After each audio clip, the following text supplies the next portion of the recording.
Desert Healthcare District and Foundation presents a podcast that supports your health and wellness where you live. This is Healthy Desert, Healthy You, hosted by Will Dean. Now, here's Will. Hello, friends. Thank you for joining me on another episode of Healthy Desert, Healthy You, the podcast. Today, we're going to be talking about food insecurity in the Coachella Valley region, and we are joined by an expert in the area, Debbie Espinosa, who's the president and CEO of Find Food Bank. Welcome, Debbie. Thank you for having me. I'm so glad that you're here. Food insecurity is a topic that's getting a lot of attention, not just in our region, but statewide and nationally. Would you tell us a little bit about, first, the mission of Find Food Bank, how it all works, and then we can talk a little bit about the state of food insecurity in the Valley.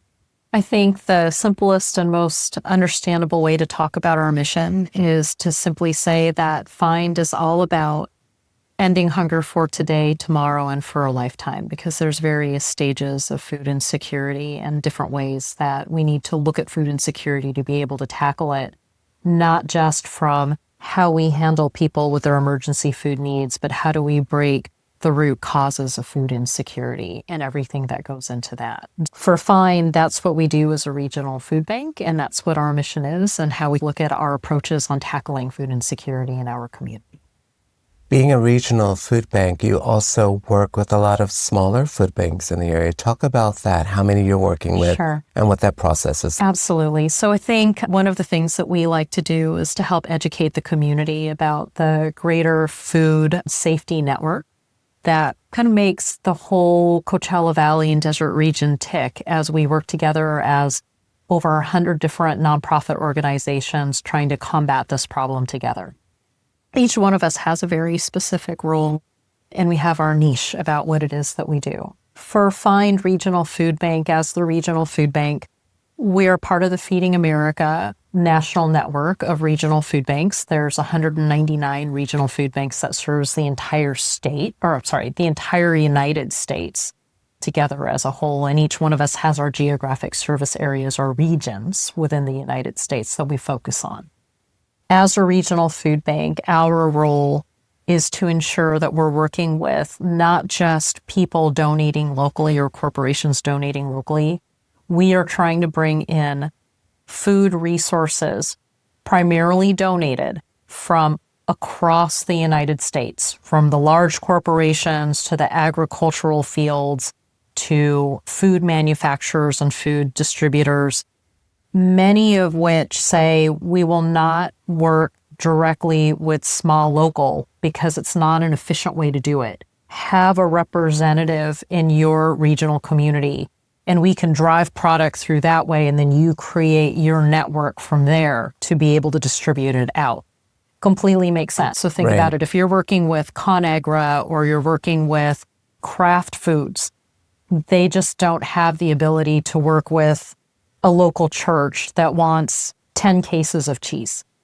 But they will work with a nonprofit organization that has the capability of bringing in a full truckload, like semi-tractor trailer load of donated cheese, which we can then send out 5 cases of that to the local church that's feeding about 50 families. So I think a lot of the times people don't realize that the regional food bank actually acts on behalf of and advocates for all of the local food pantries and local food banks in order to make sure that they are getting a supply not just from the local area, but they have a voice across the United States that's being represented. That's really fascinating. So are smaller food banks required to work with Find?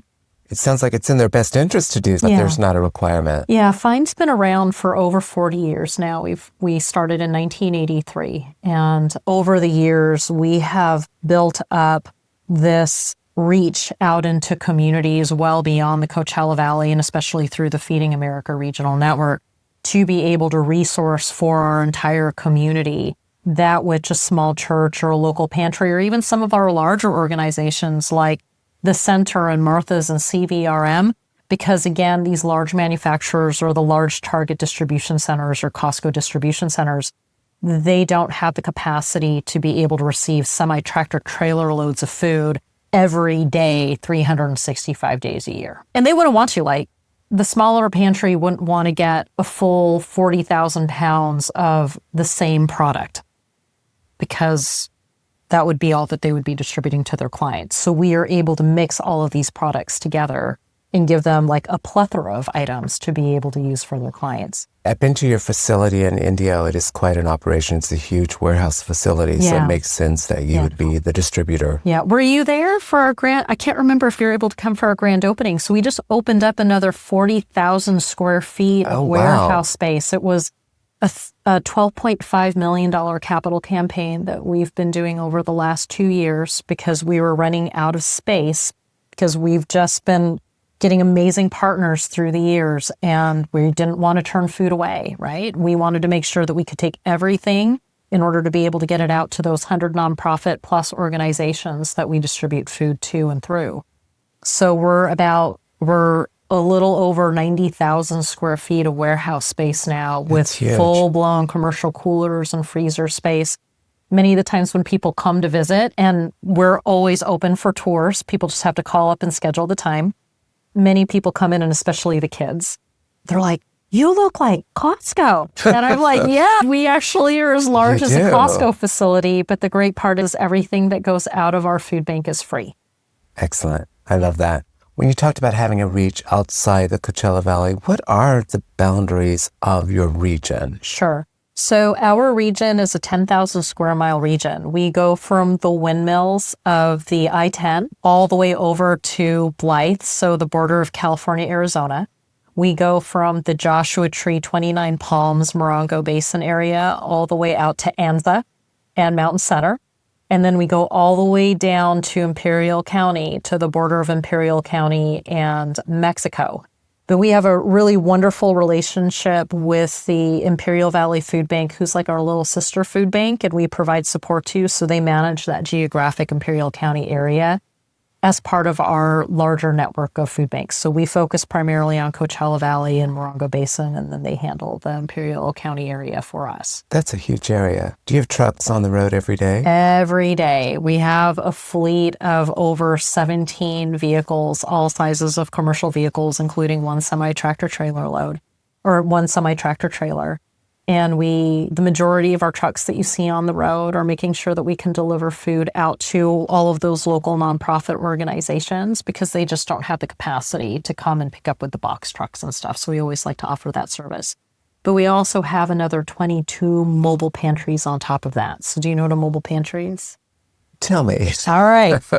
So they're place-based food banks and food pantries, the local ones, and they're where the food goes out to the client. So like a Coachella Valley Rescue Mission or a Martha's or an LGBTQ center, they have their local food bank, and they each serve about 200 to 300 clients on a weekly, bi-weekly, bi-monthly basis. Okay.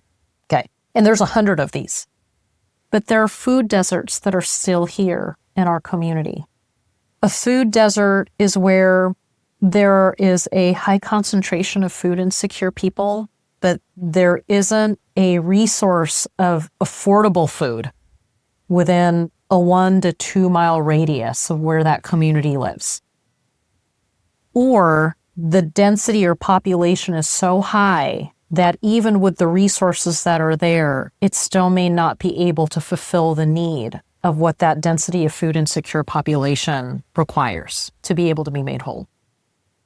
So we looked at where all of these place-based pantries are, the churches, the congregate feeding programs, the residential shelters, and then we found about 22 locations that are considered food deserts, either by density and not enough resources going in, or because there isn't a geographic location within that.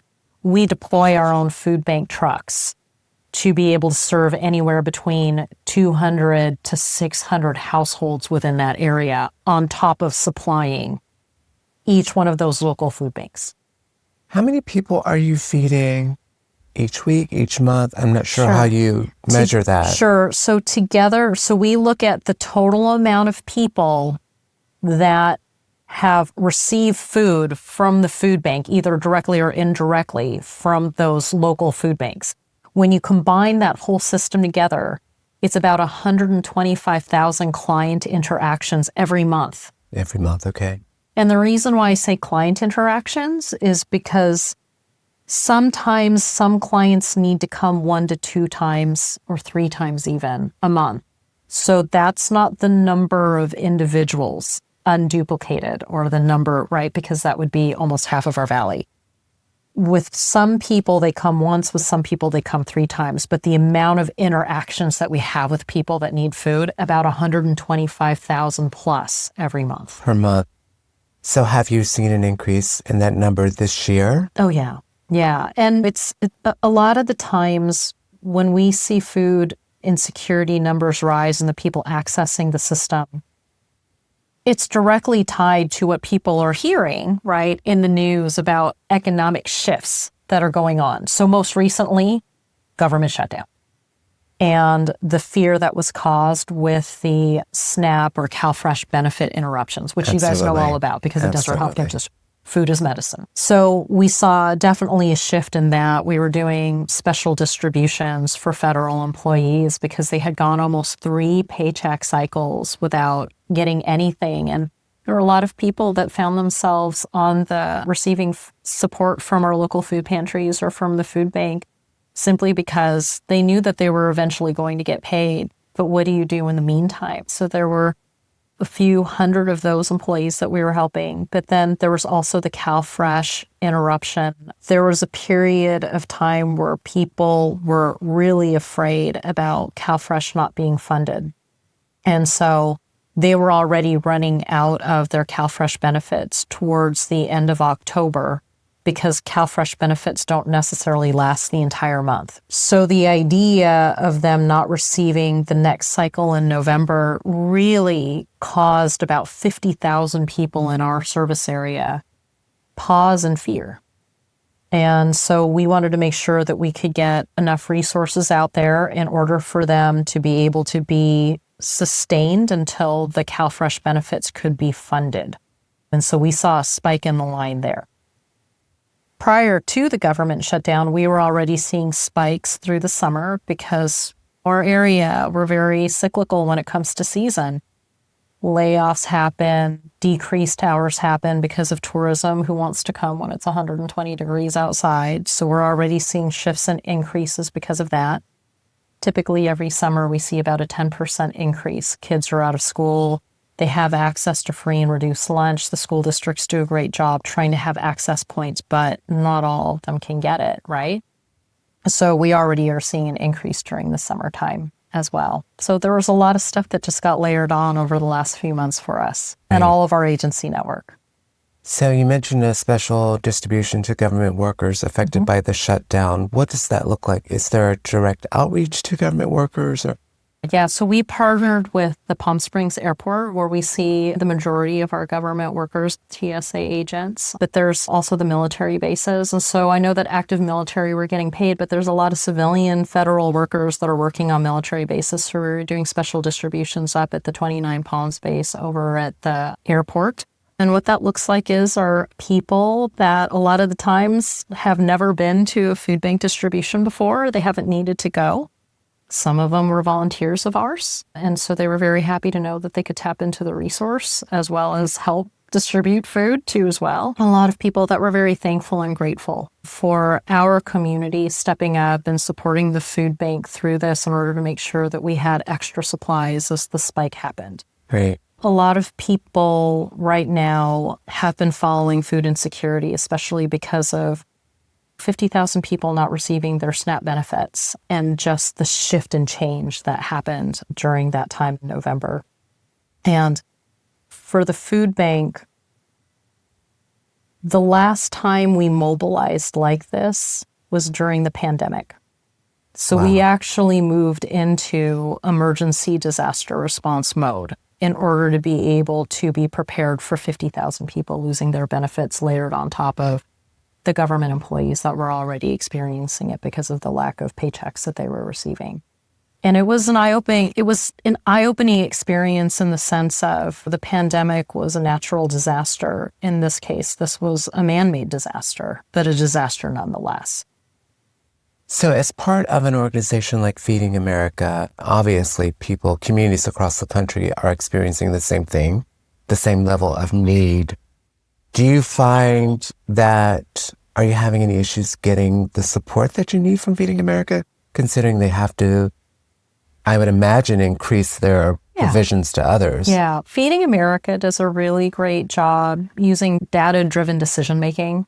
I serve on the National Council. I've been serving on the National Council of Feeding America for the last 6 years. And so it's 17 representatives of the 199 CEOs where we look at strategy and policy and advocacy from the national level in order to represent the entire Feeding America network.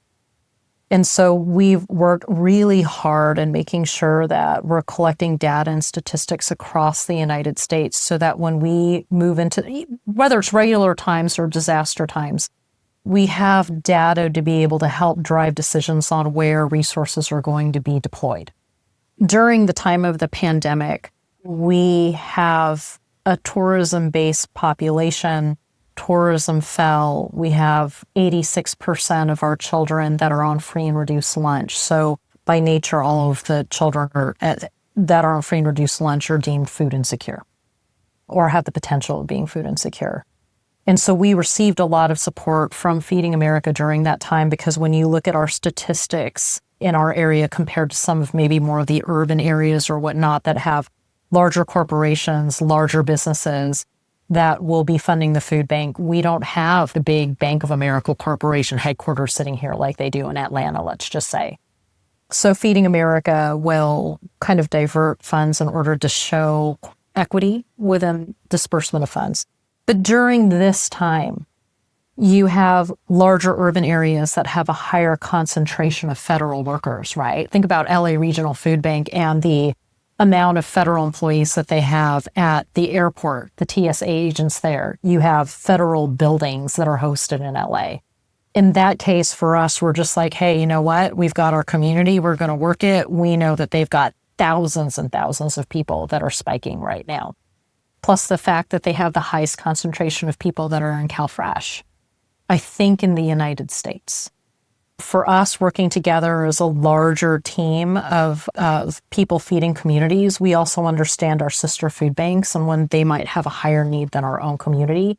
And we all work together to be able to process through that. Okay, so that said, how important are local donations to find? Oh, absolutely important. I think, again, because of what I just shared, Feeding America can only go so far. A lot of the food banks, even though Feeding America does a great job, 95% of all of our funds are coming from either local or state governments or county governments or city governments. We have a really wonderful base of donors that are here, but we can always use more in order to make sure that we can stay strong on the everyday to make sure that people literally don't starve in our community, but also to make sure that we have a healthy supply of food for when there is an emergency. We, as a regional food bank, are a disaster response food bank.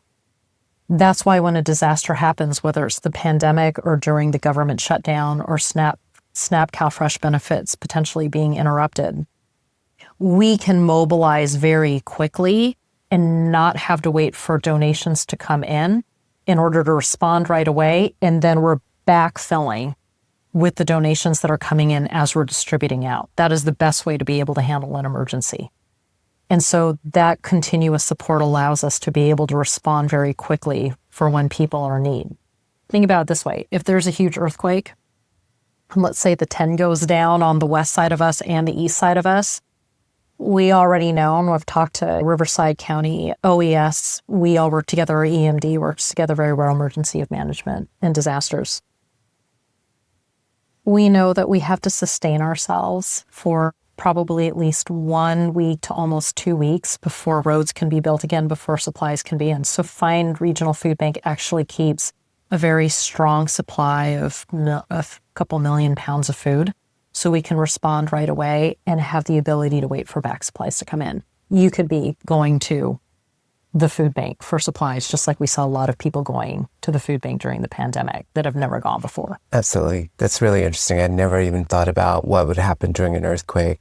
we have grocery stores here, but how long does that last? How long and lasts? Can you get to them? And Exactly. Yeah, absolutely. Or will they be destroyed? Like our food bank, we have disaster resilience. We have full solar capability. So if we get disconnected from the grid, we have the ability to continue to operate. So our facilities have been fortified in order to be able to respond during a disaster, even if we get disconnected.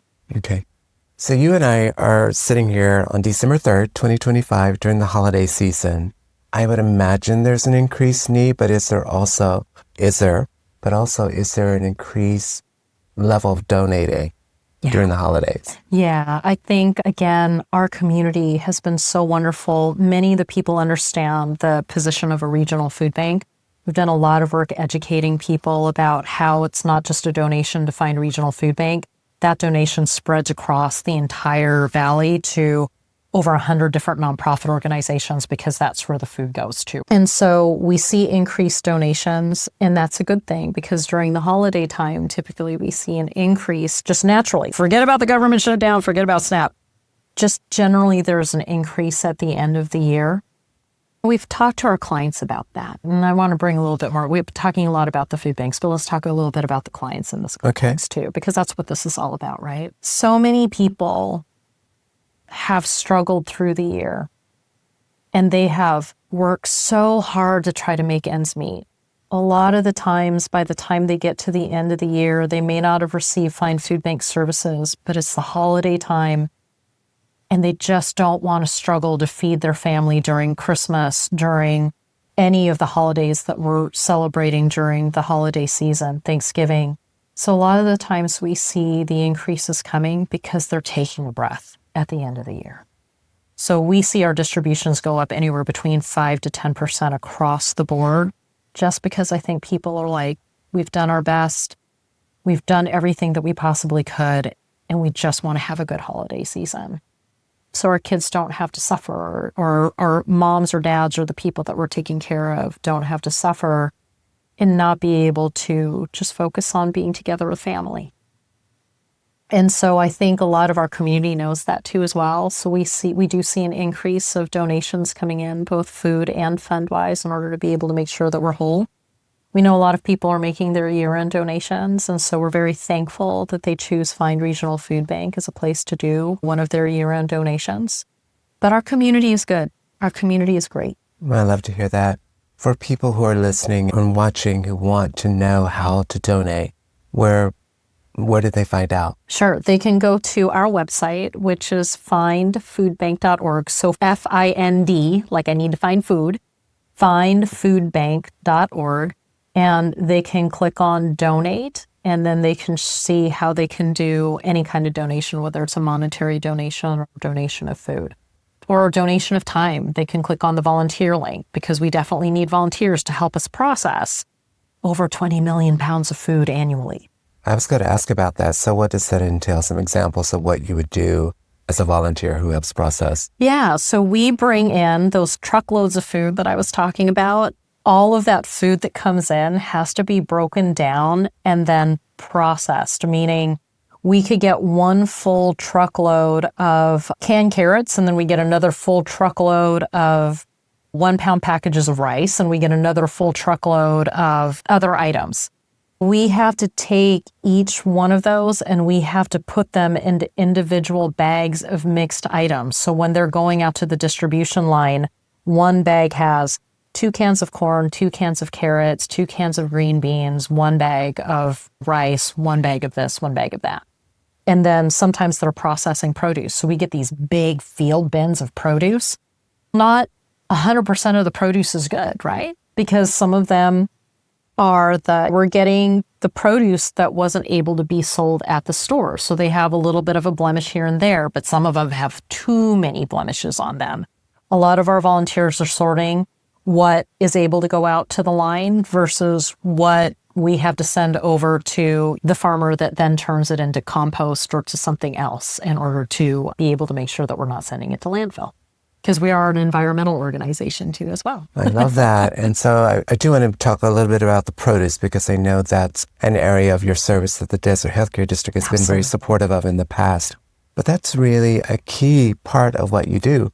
providing fresh produce to people. Yeah. But in about 2000, I want to say 14 or 15, Fine Food Bank made the decision to be a healthy food bank, meaning that we would strive for at least 90% or more of the foods going out to be healthy and nutritious foods. And we would take donations, of course, but we always want to make sure that 90% of it is offsetting the 10% that we call now the mental health foods. The mental health food. Yes, Okay. and I'm going to go into that because you're going to love it.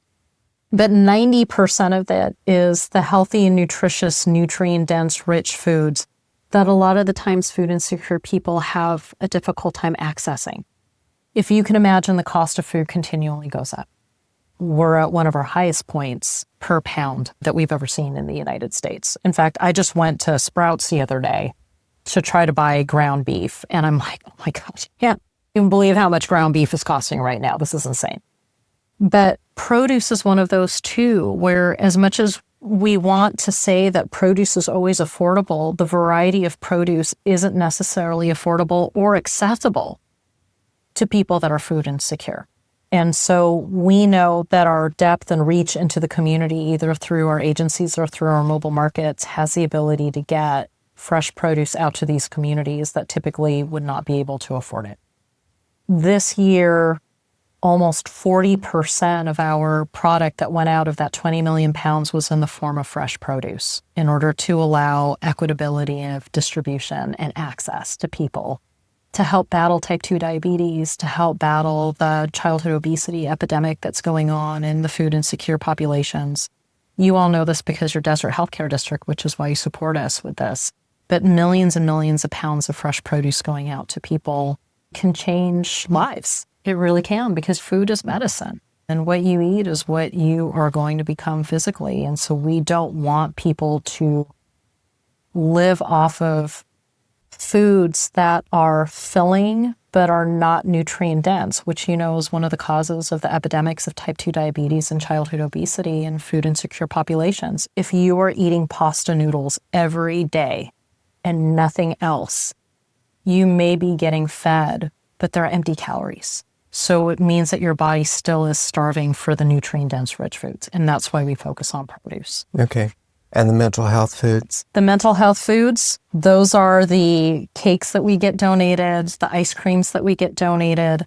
And in proportion to the other things, they're not necessarily bad, because a lot of the times when you have, I'll give you a story. One of our clients, or one of the clients that I've run into over the years of doing food banking, they were agitated in line and trying to push around. And we always ask them, because there's always a story, right? You never want to judge.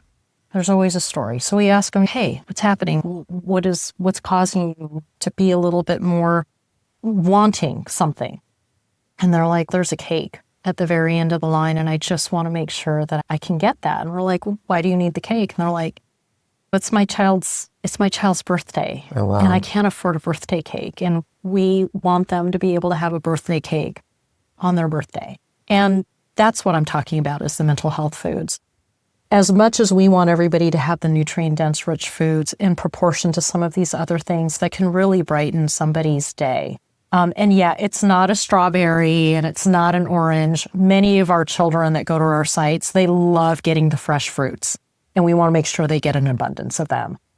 But every once in a while, it's nice to have a little bit of a treat too. I love that, because obviously survival, health are top priority. Food is such a part of our culture and our celebrations. Absolutely. And that should be a part of it as well. Yeah. Yeah. So that's why I call those ones, as long as they're proportional to the nutrient-dense rich foods. Sometimes there's a mental health aspect of being to access those too as well, to help us with the celebrations. Absolutely. Parting thoughts. What do you want our listeners and viewers to know about how they can help? I think every regional food bank needs three things. And we talked about it already, but I just want to make sure that I can bring that up again. We need food. We need friends, meaning the volunteers, and we need funds. 97% of all of the funds donated goes to operations of the food bank. We have one of the best efficiency ratings that you can get for any nonprofit. And it's because the majority of our food is donated. So a lot of the donations that are coming in are making sure that we can fuel the trucks, that we have 47 full-time staff members in order to make sure that we can process over 20 million pounds of free food to get it out into the community. So those funds are really important to make sure that the lights stay on and that we can pay for really wonderful employees that really love their job and the mission of the food bank to get the food out. The volunteers are absolutely necessary. The amount of volunteer time combined together over this last year is equivalent to over 10 full-time employees. That's the meaning of volunteerism at the food bank. And we can't do without the volunteers because we need that manpower and that human power to be able to process all of that. And of course, the food.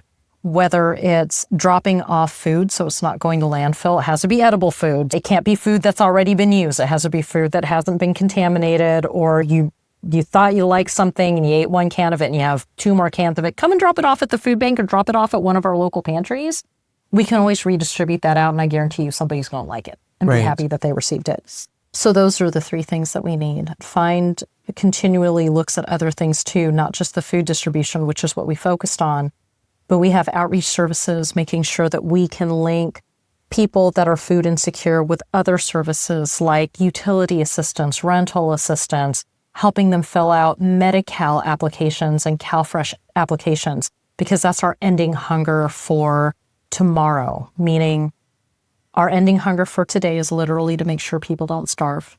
Ending hunger for tomorrow is all about helping them become more self-sufficient and less dependent on the food safety network. And then ending hunger for a lifetime. Find Food Bank has programs now that we've been working on over the last 5 to 7 years on helping our clients break the root causes of food insecurity. So these ones focus on primarily educational attainment. We are hosting leadership training programs now through our Find Youth Advisory Council, where we have representatives from high schools coming, learning about food insecurity, but also gaining leadership skills, communication skills, team building skills in order to help them break their food insecurity cycles. Going into adulthood, we're getting ready to launch our new workforce development center, which is going to be helping people learn operations and logistics and inventory management skills. You see a lot of those big warehouses coming down. We want to make sure that people have the capabilities to enter into those positions and be able to afford food themselves, as opposed to coming to the food bank line, or at least offset what they're getting in order to become more independent. We have other programs that also focus on financial literacy. So when you do have expendable dollars, how do you make sure that you use that and budget appropriately so you can incorporate being able to pay for food on your own? So Find really employs a very broad approach to food insecurity, not just in terms of health and need, but also prevention. Absolutely. Through economic preparedness and also education. Absolutely. When you're looking at food insecurity, you have to tackle it from so many different angles, because if you just focus on one angle, you may be helping to ensure that people don't starve for today, but what we want to do is try to shorten the line, is how we say it. It's our shortening the line work. Because if you ask any one of our clients, they would prefer to be able to pay and buy food for themselves and volunteer at the food bank than to have to be in a food bank line. So we are always open to having them there. It is like, we want this to be like your home, to feel comfortable to receive supplies from either our food bank partner food banks or from the food bank distributions itself. But if you're looking for opportunities to be able to become more independent, we want to have those options available for you too as well. Debbie, thank you so much for being here, and thank you for the essential service that Find provides. Absolutely. We are happy to do that for the community for many years to come. There you have it, everyone. If you want to learn more about Find, visit findfoodbank.org, and be sure to catch the next episode of Healthy Desert, Healthy You. The podcast is available wherever you enjoy podcasts. Thank you. Thank you for joining us on this episode of Healthy Desert, Healthy You. This podcast is a production of the Desert Healthcare District and Foundation in Palm Springs, California. For more information, please visit the website dhcd.org. Our annual conference site is healthydesert.healthyu.com.